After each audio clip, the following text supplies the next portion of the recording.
À 6 ans et demi, Julien souffre d'une maladie génétique rare qui détruit ses neurones. L'enfant peut encore jouer aux jeux vidéo, mais sans doute plus pour longtemps. Le syndrome de Legg dont il est atteint paralyse progressivement ses membres. Cela fait 2 ans que l'état de Julien se dégrade.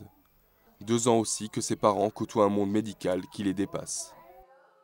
Quand on rencontre des professeurs, ces professeurs-là sont continuellement dans leur recherche, donc ils sont dans un monde un peu à part. Donc les sentiments, les choses comme ça, c'est peut-être secondaire par rapport à la maladie. Ce qu'ils veulent, c'est des choses concrètes par rapport à la maladie. Des fois, il y a un écart qui est quand même important. Parce que dans la difficulté, dans la souffrance, on s'attend à avoir un peu plus de présence, de soutien, mais c'est pas ça. Manque de suivi, poids des démarches, aujourd'hui les époules oranges sont découragées et ce n'est plus qu'épisodiquement qu'ils fréquentent les couloirs d'hôpitaux. Il y a une biopsie qui est en cours encore, je ne sais pas si elle a été faite au niveau analyse, mais on devait avoir des résultats, on ne les a toujours pas. On n'a plus trop de nouvelles depuis un an, hein, c'est ça, depuis un an. Le docteur Vincent Logel a suivi le cas de Julien. Il se dit démuni face aux difficultés de la famille. Il y a 5 ans, on a pourtant créé en France 132 centres référents, des pôles spécialisés dans le traitement de chaque type de maladie rare. Insuffisant sans doute. La difficulté, c'est qu'on ne peut pas avoir un centre de référence dans chaque hôpital pour les 4000 maladies génétiques.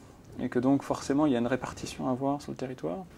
Or, dans la région, pas de centre de référence pour la maladie dont souffre Julien. Et à l'hôpital, on gère comme on peut.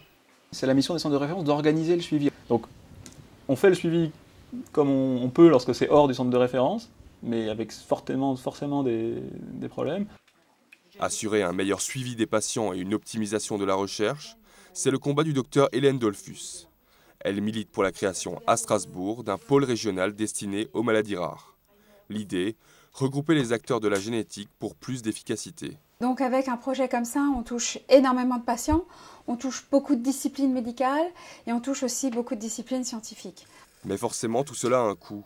Et aujourd'hui, les ressources manquent pour créer la structure. Pour Julien et ses parents, l'horizon reste donc bien sombre. Et c'est seul qu'il continue à faire face à la maladie.